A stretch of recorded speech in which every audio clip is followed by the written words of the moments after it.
In a single month, the stock market just completely lost like 20% of its value. Oh, yeah, it's a brutal drop. Right. And headlines everywhere. Yeah. We're literally screaming about a coming depression. The utter panic. Exactly. And yet, in that exact same chaotic environment, a handful of specific and honestly kind of boring companies were quietly making their investors incredibly wealthy. Which is just wild to think about. So today we are diving into what is basically the ultimate financial survival guide.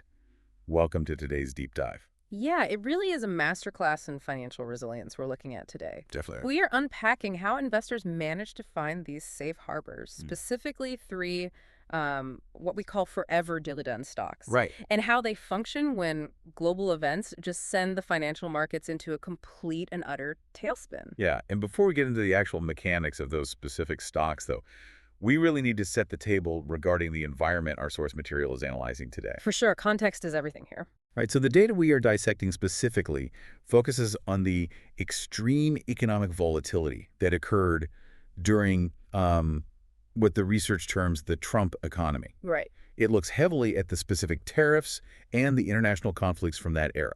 Now, we want to be crystal clear right up front about this. Very clear. We are absolutely not taking any political sides here. Exactly. No sides at all. We are not endorsing any viewpoints, left-wing, right-wing, or otherwise. Right. Our job today is to just impartially report the geopolitical and economic events exactly as they are laid out in the historical data. Yeah, we're just looking at the financial physics of what happened. Action and reaction. Cause and effect. Precisely. We are examining cause and effect in the markets. And the reason you listening right now should care about this is actually really profound. Oh, absolutely. Whether you are actively managing your own retirement portfolio or you're just someone trying to make sense of all those chaotic, terrifying financial headlines on your phone. Which is all of us, honestly. Right. Understanding how these dividend anchors function, it completely changes the way you view money. Yeah. It teaches you how to look at sheer market chaos and actually find the underlying mathematical structure. So to understand the solution here, these anchor stocks, we really have to understand the problem first. The volatility itself. Exactly. The volatility. When you look at the data from that era, the unpredictability was just staggering. Oh, yeah. Right after President Trump touted the start of a golden age for business, tariffs were enforced. Right. And the market reaction was violent. The S&P 500, which is essentially a basket of the 500 largest U.S. companies, basically the scoreboard for the whole American economy. The ultimate benchmark, yeah. Right? It lost nearly 20% of its value in just one single month. And I mean, a 20% drop in a month is not just a dip. No. It is the kind of event that triggers visceral institutional panic. Yeah. It feels like the floor is just completely falling through. I mean, it wipes out trillions of dollars in wealth almost overnight. Right. And Trump depression suddenly became the prevailing headline. People were absolutely terrified. Yeah, they thought it was the end. But then almost as quickly the whole narrative flipped. Right. Some of those domestic tariffs were walked back, and the S&P 500 actually ended up closing that same year up by 18%. Which just causes profound financial whiplash. Oh, I can't even imagine. The psychology of an investor going from staring down a 20% loss to suddenly finishing the year up 18%, it is incredibly taxing. Yeah.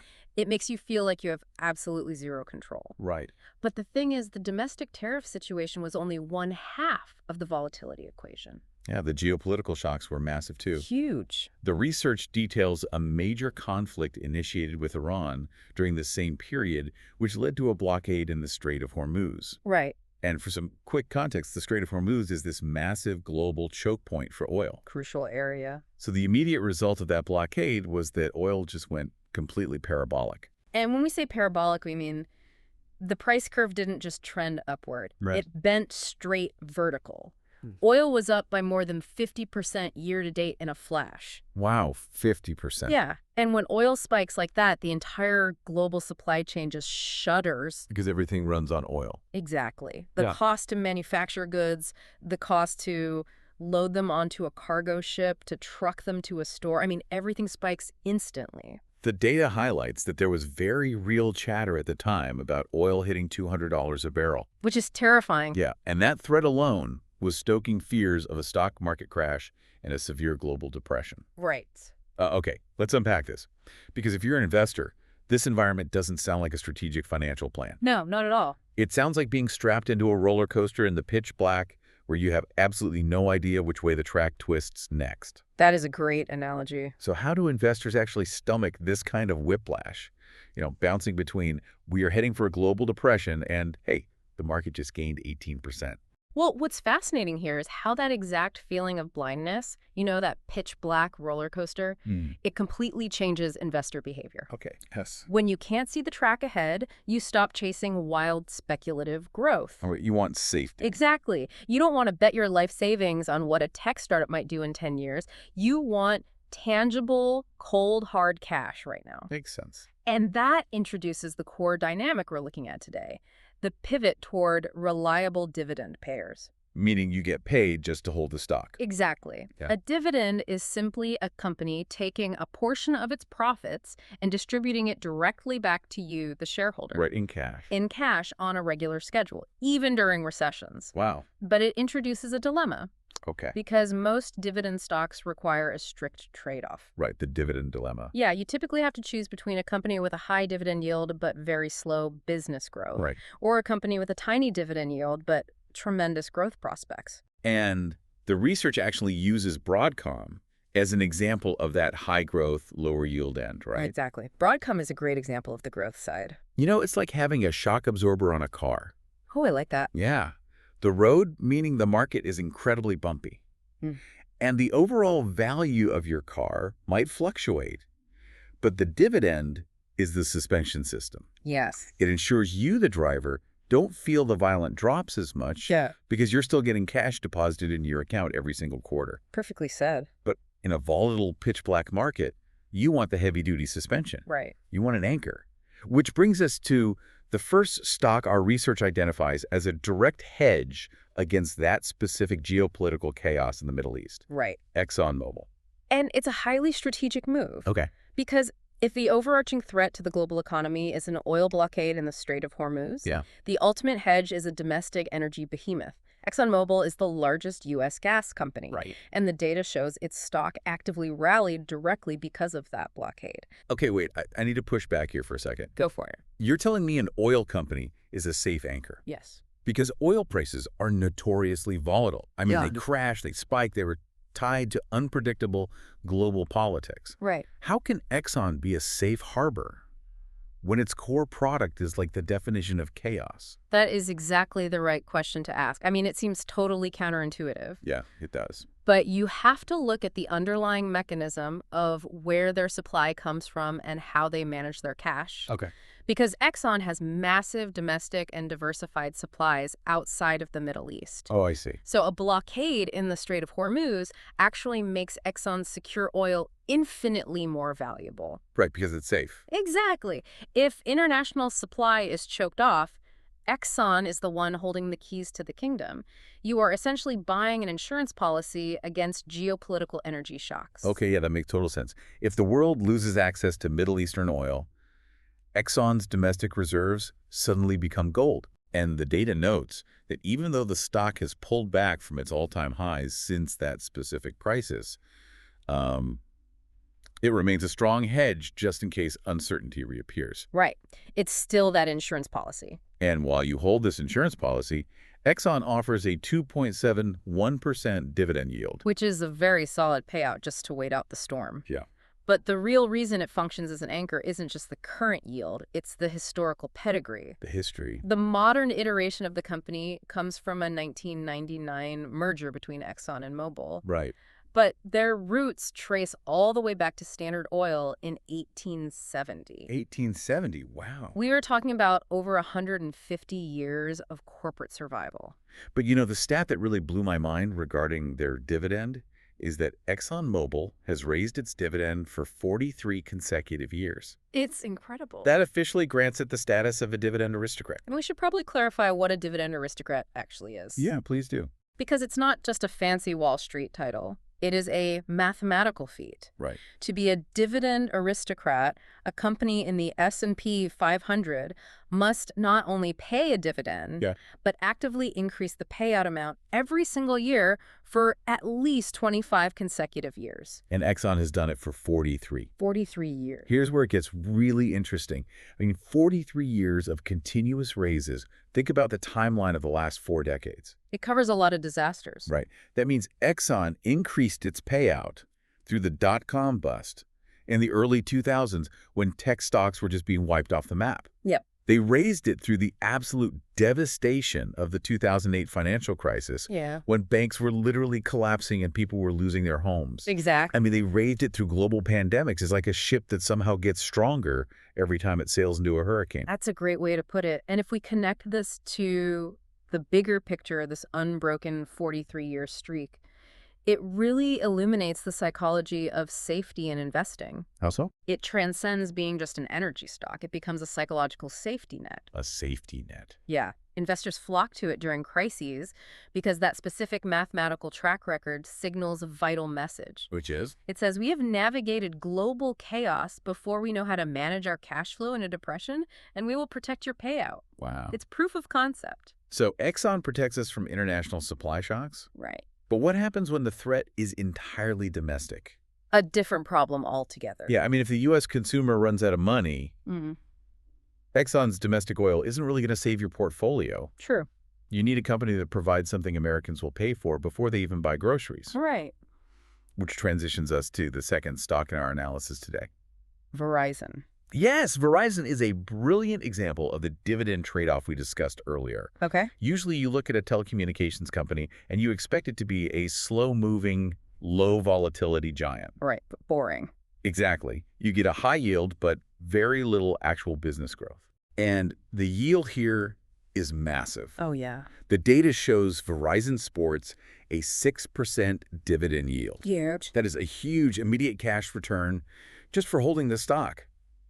But there's a really wild anomaly here. There is. Despite being categorized as a slow-growth stock, Verizon shares actually rallied by 15% year-to-date in this specific environment. Right, and the catalyst for that growth is what makes this so unique. Okay. The research attributes that 15% rally directly to Verizon's exposure to AI and 5G technologies. Which honestly confused me at first. Why is that? Because we usually think of AI as this highly volatile, speculative tech sector play.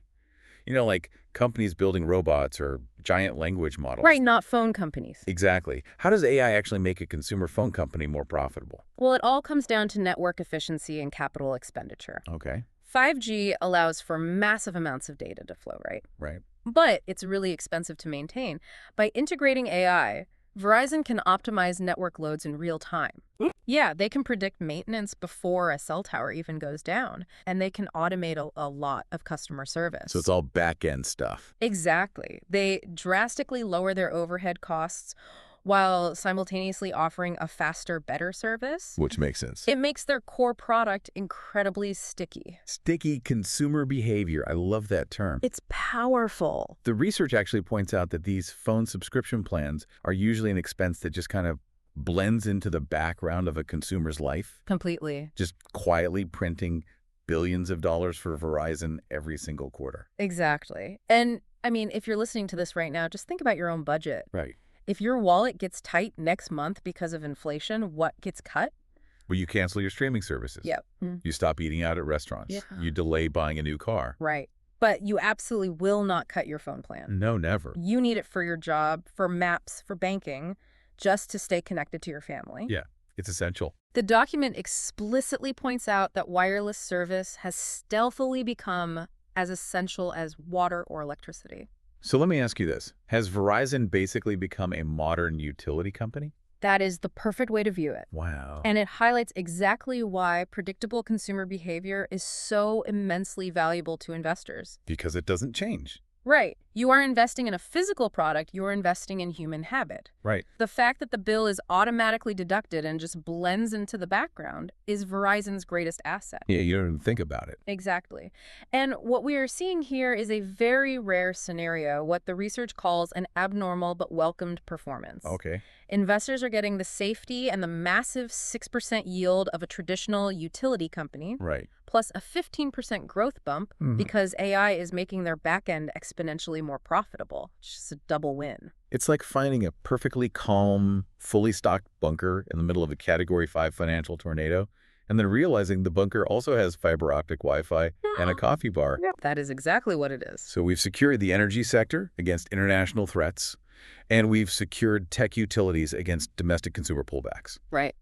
Let's move to the third and final anchor. The classic one. Yeah, this is the ultimate consumer staple, a product that is consumed globally every single day, providing the absolute baseline of financial predictability, Coca-Cola. Coca-Cola is the quintessential example of a steady revenue generator. Oh, absolutely. We are talking about a wide range of beverages that people across the globe drink every single day, regardless of what the macroeconomic environment is doing. Literally every day. Every day. And the financial result of that daily global habit is steady, almost unbreakable revenue. Right. The data shows that Coca-Cola is continuously expanding its business into key markets, and based on that, they are expecting a 2% year-over-year revenue growth all the way throughout 2025. Now, if you're listening, you might be thinking, why would I want a boring 2% growth from Coca-Cola when tech stocks are booming by 15% or 20%? All right, sounds boring. But in the context of terrifying global volatility,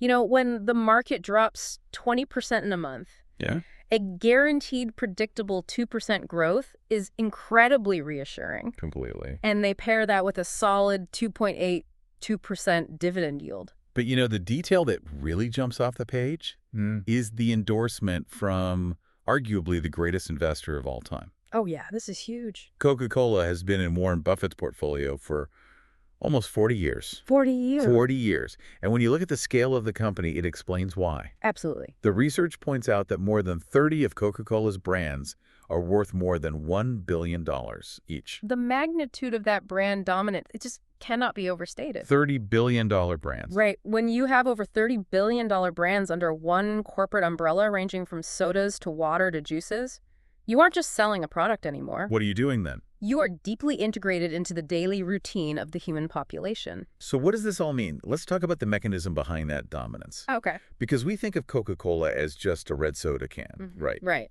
But looking at these numbers, it's really a diversified liquid empire. That's a great phrase. And the true power of that scale is pricing power, isn't it? Precisely.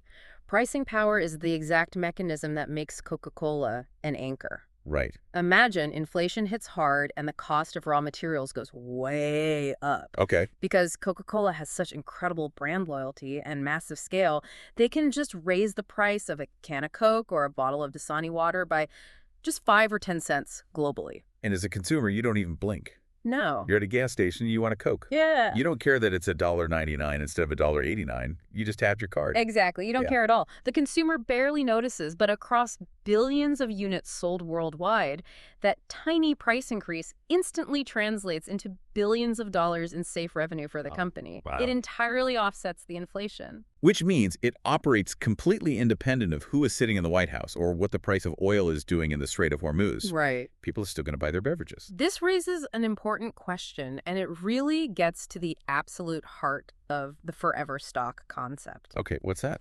Why does a legendary investor like Warren Buffett hold a stock like Coca-Cola for 4 decades? Right. Why hold it that long? Because over 40 years, Buffett has seen multiple recessions, the dot-com bubble, the 2008 housing crisis wars, massive inflation, and extreme political shifts. Basically everything. Everything. But the underlying consumer behavior, buying a Coca-Cola product, it never stopped. Right. The core thesis here is that these resilient anchors are mathematically designed to outlast short-term political and economic panic. You don't buy them for explosive overnight wealth. No, not at all. You buy them so you can sleep soundly at night when the rest of the market is just hyperventilating because they have built-in shock absorbers. Whether it's the 150-year historical legacy and domestic oil reserves of Exxon, Right. or the unbreakable utility-like necessity of a Verizon phone plan optimized by AI, Yeah.